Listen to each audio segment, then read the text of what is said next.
And what did I do wrong? First of all, you made multiple threats on the dispatch line, talking crazy as hell. Who did I make a threat to on the line? Dispatch, because they told me exactly what and what did I threaten them? What did I say? You made some bad threats, but we ain't gonna argue about it. Just go ahead. Go ahead. He called in on a dispatch on 911 and basically made threats. This is a nice place. I'd be ashamed if it wasn't here anymore.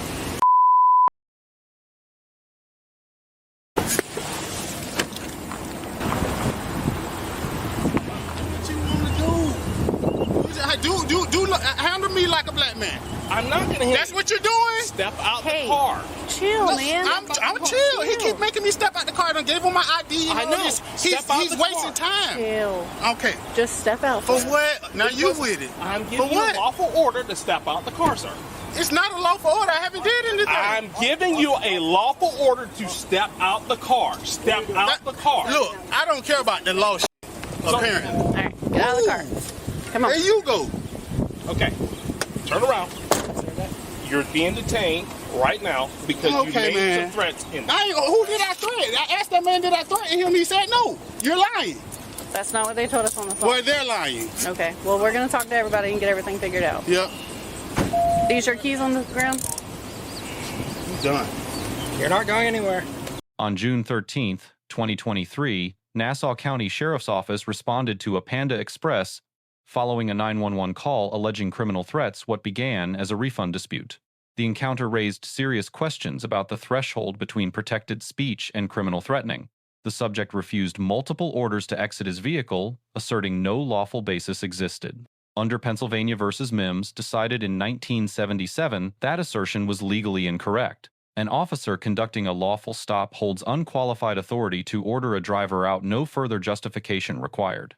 The arrest was grounded in statements the subject made over the 911 dispatch line, statements documented in CAD notes and available as a time-stamped record before officers even arrived. Under Terry v. Ohio, 1968, those records established sufficient, reasonable, articulable suspicion to detain. What we have to go for? To stand in the away from me, guys. We ain't doing that.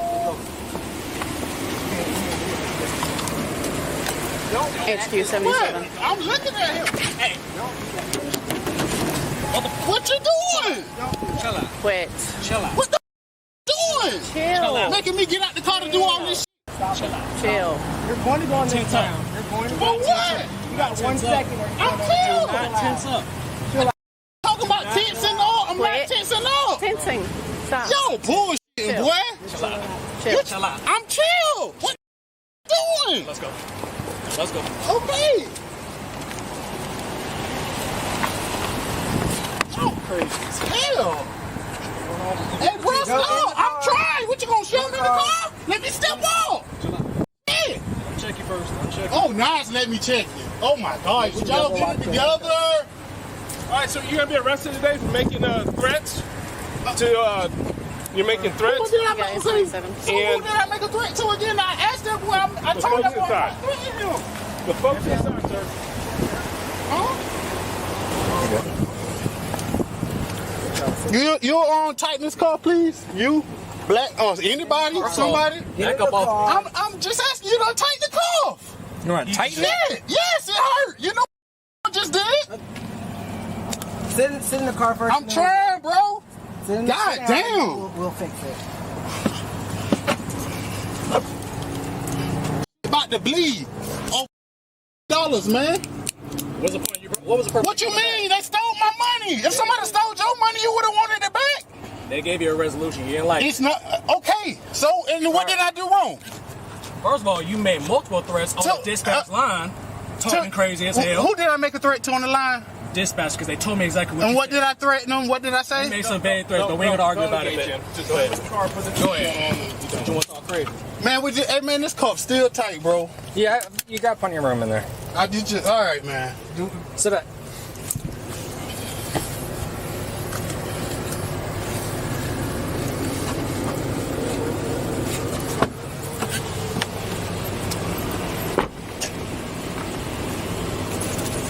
Okay. Whew. Yeah, you're good.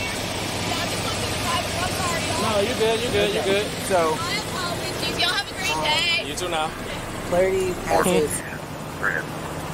He showed us that last time when I was here, just ask for ID. Yeah, that's He I asked him to step out. He's like, just do what you'll do to a black man. That's what you'll do. He gave me that same spiel. Like, bro, I ain't trying to do that. But if you keep on, I'm gonna have to show my true colors. He gave me that same spiel. I just laughed. It's like, all right. Y'all put his key back in his pocket or something? I don't think so. You got the key? Okay. That's part of it.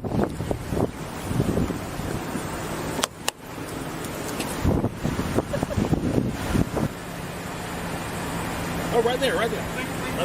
Oh.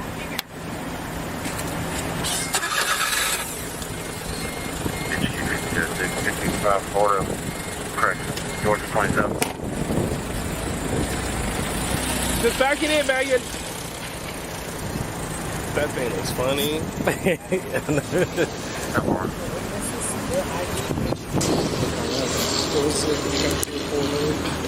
The initial call earlier for me was a civil complaint where he ordered some food. They told him that he had to wait. He didn't want to wait, so he asked for a refund. I know, right? You see it? He wanted a refund. They advised him they couldn't give him a refund, but they were willing to issue him a gift card, which he was not satisfied with that offering, and they even attempted to try to give him his food later, at which he did not accept. I made contact with him over here. He gave me the spiel that he was talked to disrespectfully, which is why he wanted the money back and all that type of stuff, and no one did anything. During the course of my investigation, as I was trying to get identification from him, he began to get irate and combative with me over a simple compliance of identification. Once I got him ID identified and he was on his way, he left. As I was completing and making notes to my call, he came back around like over here, and then he drove off to the Aldi's parking lot. Obviously I told him if he comes back, we're going to trespass and all that type of stuff. He called in on the dispatch of 911 and basically made threats. I can CAD note those to you, what threats he made, and obviously the notes that were in the messages where he said upon us upon us making arrival here. So He made threats to workers inside? that I don't know. You'll have to look in there, but it was basically like this is a nice place. I'd be ashamed if it wasn't here anymore. The alleged statement that this was a nice place and he would be ashamed if it were no longer here is the evidentiary core of this case and the basis of the criminal threatening charge. Under Virginia v. Black, decided by the Supreme Court in 2003, a true threat requires the speaker to communicate a serious intent to commit unlawful violence against a specific target. The First Amendment does not protect true threats, but it does protect rhetoric that falls short of genuine violent intent. Courts have consistently split on ambiguous conditional language that could be read as either a threat or hyperbole. A prosecutor will argue this is a classic conditional threat structure, a veiled promise of harm. A defense attorney will counter that this is frustrated customer venting, not a communicable expression of violent intent. Critically, the alleged statement was not captured on camera, it was relayed secondhand by the deputy. The 911 dispatch recordings, if preserved, are the determinative exhibit at any prosecution. Like those on the lines. Yeah.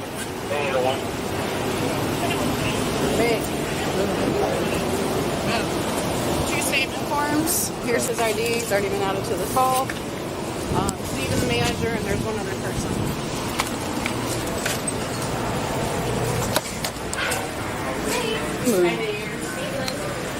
Talk to Stephen. And I'm guessing you? Chloe, yeah. No, we all kind of witnessed it. But he spoke specifically to him and me. Okay. This time center right here.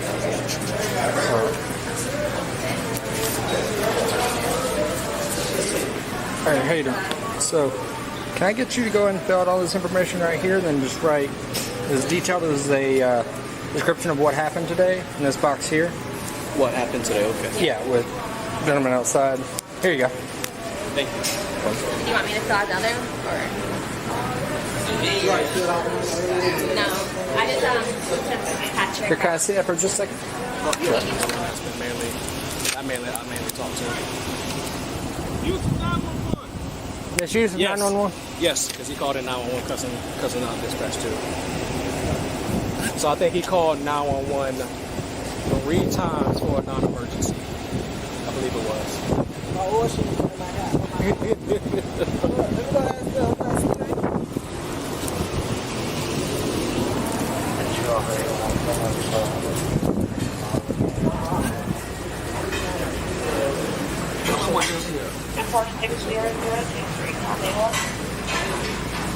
I'm just saying, y'all get somebody awards.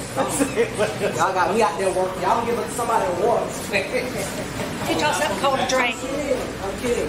Yeah, y'all get something cold to drink. It's hot outside. I've been outside. Don't argue. I'm just kidding. Get you something to drink. I appreciate it. We just ate. Don't argue with the grandma. Don't argue with the But that's the case.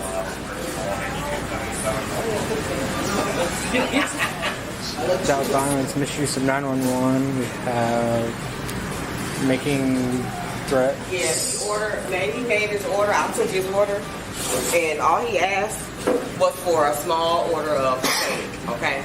And so He came back and ordered again? No, we was waiting on it because we had some other entrees we was making.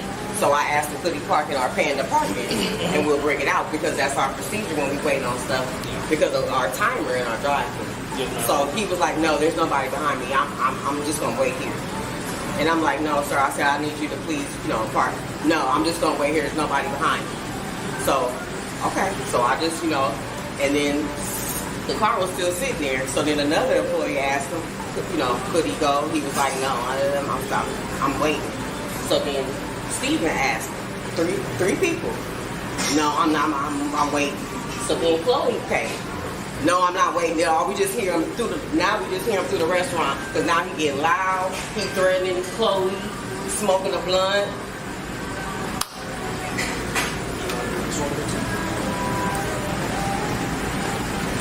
Just refused, That's 3 different people the same describing the restaurant, so.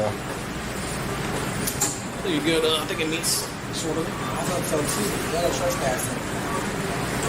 Yeah, he came back, so after being warned to get trespassed. Was he warned? He was. He was already gone.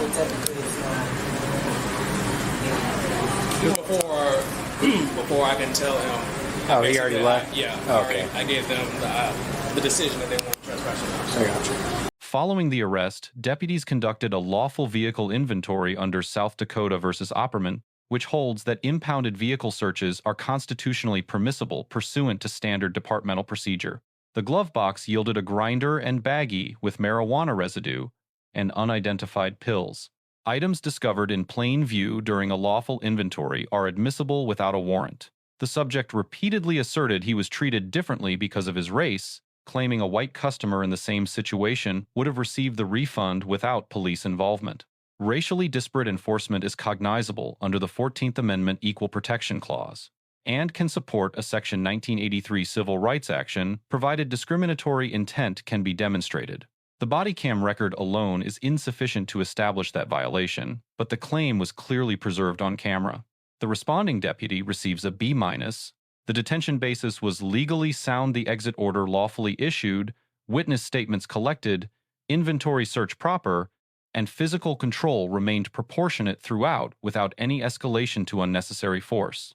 However, the deputy failed to cite the specific statutory charge at the moment of arrest, telling a subject he is arrested for making threats without citing the applicable statute creates procedural ambiguity that invites suppression challenges and weakens the prosecution's charging position. The second-hand account of the alleged threats during the inter-officer briefing introduced imprecision into the official narrative, a gap that defense counsel will exploit when cross-examining the arresting officer at trial.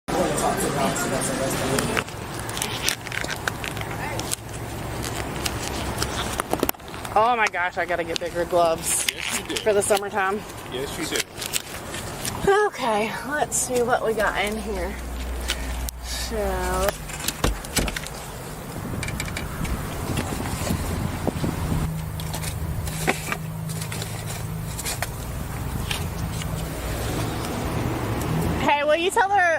recruit to come out here? Are they inside? I don't know. I just pulled up here and saw them. Google on drugs.com.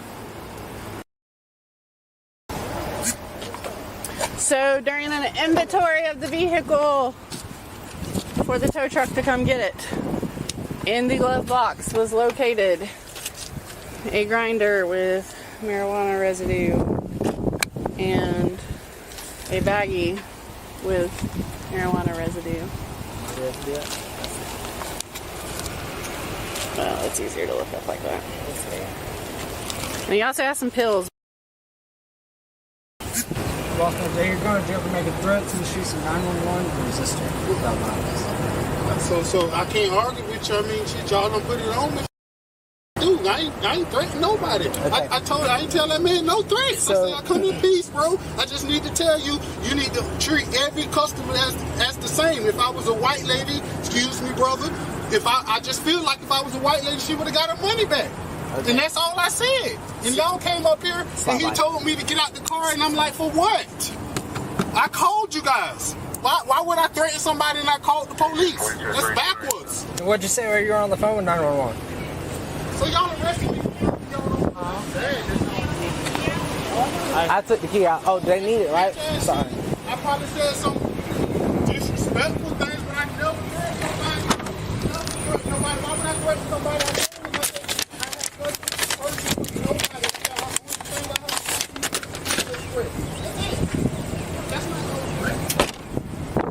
Hey, you Alpha 201. Alpha 201. Here you go. I'll be headed to Signal Thank 15 you. on Simmons Road. Could you change the address from the Signal 15 to 1650 Simmons Road? I mean, you ain't even got to respond. I don't be a fool to you with the camera on. I agree. So that's how you know. All you got to do is look at the camera. I never threatened you. And all I told him is, bro, y'all could have just gave me my money back when it was over because I would have pulled like a line. I said, I'm just waiting on my food. It was 10 people came to the saying that wanted me to move out the line, but we waiting on my food. And I can't. 4HQ, Signal 77.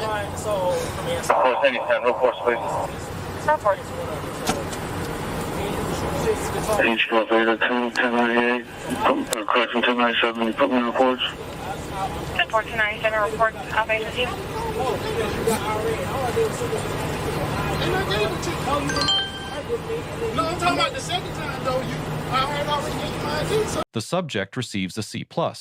He had a legitimate grievance, a legal right to call police, and he did not physically resist arrest. The racial equity concern he raised is legally cognizable and could support a civil claim with supporting evidence. However, returning to the property after a verbal trespass warning converted a civil dispute into a criminal matter. That single decision gave officers an independent lawful basis for contact before any threatening statement was evaluated. Making ambiguous statements over 911 while expecting police to respond on his behalf was tactically self-defeating. Most critically, he continued to speak voluntarily in the patrol vehicle with officers present and without counsel. The Fifth Amendment right to silence exists precisely for this situation. Everything said after detention can be used by prosecutors. 3 takeaways. First, ambiguous words are legally dangerous. They are judged not by your intent, but by how a reasonable person receiving them in that context would interpret the statement. Second, returning to a location after a trespass warning transforms your status from aggrieved customer to criminal suspect. Third, the moment you are detained, your best legal move is silence. Not because you are guilty, but because nothing you say in custody helps you and everything can be used against you. Let us know if there is an interaction or legal topic you would like us to cover in the comments below. Thank you for watching, and don't forget to subscribe for more content on police court interactions.